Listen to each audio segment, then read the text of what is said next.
साहब आपका जनाब एजाज़ सैयद साहब मुल्क के सीनियर सहाफ़ी और स्टार रिपोर्टर हैं। ख़बरें बड़ी तगड़ी होती हैं उनके पास, लेकिन कुछ ख़बरें सख्त भी हो जाती हैं, लिहाजा हम उन्हें कहेंगे सख्ती का एलिमेंट ज़रा उसमें से माइनस करें। महमल सरफराज साहब हमारे साथ मौजूद हैं, सीनियर सहाफ़ी हैं, बड़ा बेहतरीन तज्ज़िया करती हैं। बहुत शुक्रिया महमल आपका भी। सर जी चंद सेकंड मुझे दे दें जी। काकड़ साहब को इसलिए लगाया गया है कि वो स्पेस कैप्चर ना कर सकें, वो कोई टॉवरिंग प्राइम मिनिस्टर ना बन सकें। वो एक इनसिक्योर आदमी, एक कमजोर आदमी हो कि जिसकी वजह से इलेक्शन हो जाए जल्द और वो पाकिस्तान को चलाने के काबिल ना हो। बेसिकली ये फैसला इसलिए हुआ। इस बात पे ऊपर तो बहस क्या करनी के लिए काकड़ साहब आ गए हैं और ही इज़ देयर।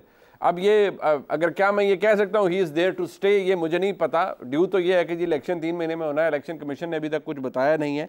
बट सवाल ये पैदा होता है कि क्या काकड़ साहब की मौजूदगी किसी के लिए पैगाम भी है कि काकड़ साहब आए हैं, कुछ अनफिनिश्ड बिजनेस को वो मुकम्मल करेंगे, कोई ऐसा काम जो कि कोई भी मुंतखब हुकूमत नहीं कर सकती थी वो इस निगरान हुकूमत के दौरान होगा और वो वाइंड अप होंगे बाकी चीज़ें, तब ट्रांजिशन होगी और नए इंतखाबात की तरफ हम जाएंगे।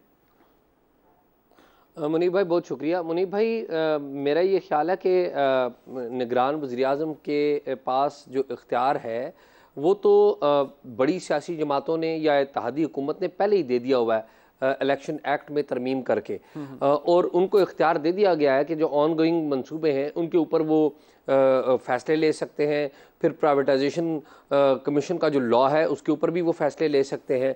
मैं हमारे बड़े हैं चोई साहब और महमल हमारी बड़ी अच्छी साथी हैं। मैं दोनों जो सीनियर्स हैं इनकी बात से थोड़ा सा डेविएट करूँगा, थोड़ा सा एक पॉइंट का इजाफा करूँगा कि ये जो ख्याल जाहिर किया जा रहा है कि जो काकड़ हैं अनवारुल्लाह काकड़ ये कोई कमज़ोर प्राइम मिनिस्टर होंगे और कमज़ोरी की वजह से या इनकी एबिलिटी की वजह से इनको सिलेक्ट किया गया है, मुशावरत की वजह से। मेरा ये ख्याल है कि ऐसा बिल्कुल भी नहीं है। एज ए जर्नलिस्ट मैं इनसे ज़ाती तौर पे इंटरेक्ट करता रहा हूँ, मैंने इनको सेनेट में भी देखा है, इनके साथ उठना बैठना भी हुआ है बतौर जर्नलिस्ट। मेरा ये ख्याल है कि ये तो मीर हज़ार ख़ान खोसो, नासिरुल मुल्क, मोहम्मद मियाँ सोमरो, ये आखिरी जो 3 हमने इंटरिम प्राइम मिनिस्टर देखे, इन सब से मुख्तलिफ हैं। इन सब से डिफरेंट है। वो कैसे डिफरेंट है? पहली बात यह है कि जो असाइनमेंट इनको मिलती रही है वो इसको बखूबी निभाते रहे हैं। आपको पता होगा कि इनको सेनेट की एक कमेटी बनाई गई थी जिसमें फोर्स्ड कन्वर्जन का जो इशू था, हमारे जो बाज़ अक़लीती हमारे ग्रुप्स हैं, कम्युनिटीज़ हैं, उनका मज़हब जबरी तौर पर तब्दील किया जाता है। तो इसके ऊपर इन्होंने एक बड़ी कम्प्रीहेंसिव दौरे किए, सिंध गए और मुख्तलिफ स्टेक होल्डर से मिले और फिर इन्होंने बड़ी कम्प्रीहेंसिव रिपोर्ट तैयार की। फिर ये एक कमेटी के सरबराह भी रहे सेनेट के अंदर। उसकी प्रोसीडिंग्स निकाल कर देख लें तो आपको पता लगेगा कि वाकई इनका इनपुट जो है वो किसी ऐसे बंदे का इनपुट है जो वाकई बड़ा एक्टिव है। फिर इनका प्रोफाइल आप देख लें कि ये 90s में बलूचिस्तान यूनिवर्सिटी में थे तो ये नेशनलिस्ट पॉलिटिक्स किया करते थे, ये प्रो एस्टैब्लिशमेंट पॉलिटिक्स नहीं किया करते थे। फिर ये लंदन चले गए और लंदन किसी अच्छे हालात में नहीं गए थे, वहाँ पे पढ़ने नहीं गए थे वो। जब इस तरह की नेशनलिस्ट पॉलिटिक्स की जाती है तो उसके लिए आपको चैलेंजेस का सामना करना पड़ता है, तो आप लंदन चले गए। फिर ये उधर से वापस आए, फिर इन्होंने अपना ट्रैक पॉलिटिक्स का बदला। ये मुशर्रफ साहब को भी इन्होंने सपोर्ट किया, PMLQ में गए, फिर नून लीग में गए क्योंकि नून लीग उस वक्त जो है उसके एस्टैब्लिशमेंट के साथ मामला ठीक हो गए थे। तो इनको जो एंटी एस्टैब्लिशमेंट पॉलिटिक्स है उसका भी बड़ा अच्छा पता है और प्रो एस्टैब्लिशमेंट पॉलिटिक्स के जो डायनेमिक्स है वो भी जानते हैं। और आखिरी और अहम बात यह है जी, मैं आपको ये पूरी जिम्मेदारी से ये बात कह सकता हूँ, पूरी जिम्मेदारी से ये कह सकता हूँ कि ये नाम जो है ये नवाज शरीफ साहब ने नहीं दिया, बिल्कुल। और ये बात भी मैं पूरी जिम्मेदारी से कह सकता हूँ कि ये नाम जनाब आसिफ अली जरदारी की तरफ से भी नहीं आया हुआ। ये आपको जिम्मेदारी से कह सकता हूँ कि इन्होंने जो इनका टेन्योर था सेनेट के अंदर, इन्होंने परफॉर्मेंस की, इनके बड़े अच्छे ताल्लुकात थे, तब पाकिस्तान के जो ताकतवर हल्के हैं उनमें बड़े अच्छे ताल्लुकात थे। और आपको याद कराता चलूँ कि 2018 में जब इस्टेब्लिशमेंट की और नून लीग की कुटी हो गई थी तो सबसे पहला जो काम हुआ था वो बलूचिस्तान की गवर्नमेंट टूटी थी। तो जब बलूचिस्तान की गवर्नमेंट टूटने में और बाप पार्टी बनने में 2 बंदों का किरदार था, सिर्फ 2 बंदों का। रिकॉर्ड उठाकर देख लीजिए। मैं पॉलिटिशियंस की बात कर रहा हूं, बाकी की बात नहीं कर रहा हूं। बाकी और लोगों ने भी आपको पता है क्या किरदार अदा किया था। 2 पॉलिटिशियंस थे फोरफ्रंट पे, एक थे जाम कमाल और एक थे काकड़। और मैं कहूंगा काकड़ जाम कमाल से आगे थे। और तय क्या पाया था, फार्मूला क्या था? फार्मूला ये तय पाया था कि जाम कमाल बनेंगे चीफ मिनिस्टर बलूचिस्तान के, जो बन गए, आपने देखा ज़हरी साहब चले गए। बिल्कुल।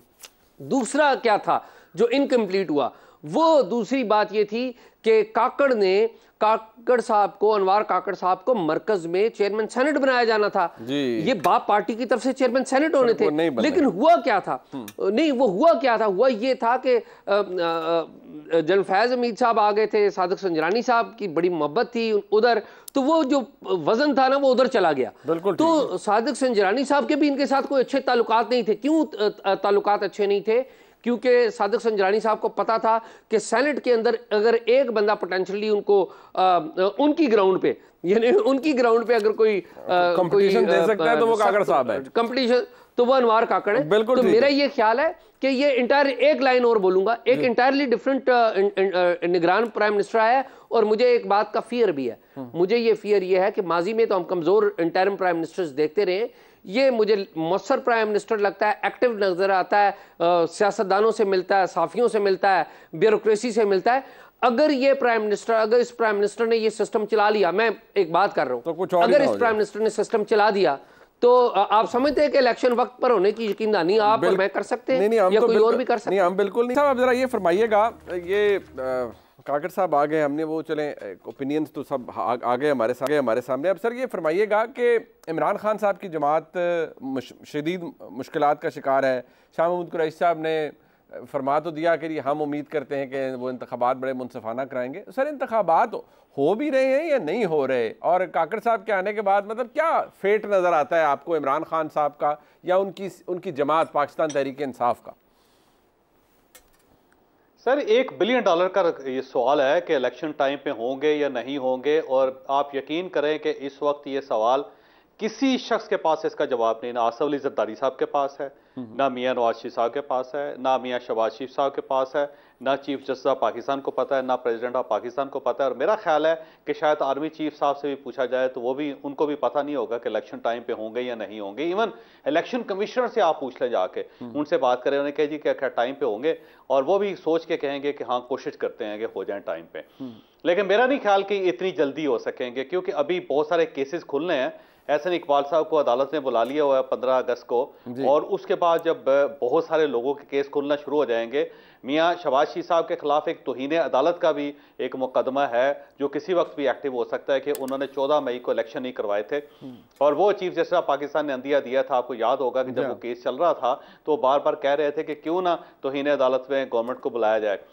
तो वो भी हो सकता है। फिर मिलिट्री कोर्ट्स का इशू है, बहुत सारे केसेस हैं। फिर नैब कानून जो है उसके अंदर तरामीम जो की थी उसके, वो भी एक बहुत बड़ा बम है जो किसी वक्त भी फट सकता है। तो मेरा ख्याल है आने वाले दिनों में 1 महीने के अंदर अंदर चीफ जस्टिस ऑफ पाकिस्तान की तरफ से बहुत कुछ हो सकता है, और फिर उसके बाद ये फैसला होगा कि क्या इलेक्शन टाइम पे होंगे या नहीं होंगे।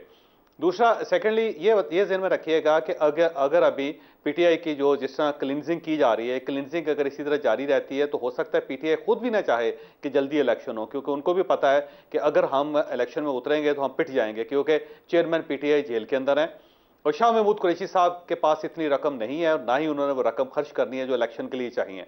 फंड्स आपको मिलेंगे नहीं कहीं ना कहीं से, उम्मीदवार भी नहीं होंगे, और अगर होंगे तो उसकी क्या गारंटी है कि उम्मीदवार वाकई इलेक्शन लड़ सकेगा, वो भी है। तो ये सारी सूरत आने वाले दिनों में बड़ी गुजलक हो जाएगी। मेरा जाती ख्याल ये है कि अगला जो इलेक्शन होगा, जब भी होगा, वो आज़ाद उम्मीदवारों का इलेक्शन होगा, कि लोग पार्टीज के बजाय पार्टी से बाहर निकल के आज़ाद हैसियत में इलेक्शन लड़ने की कोशिश करेंगे।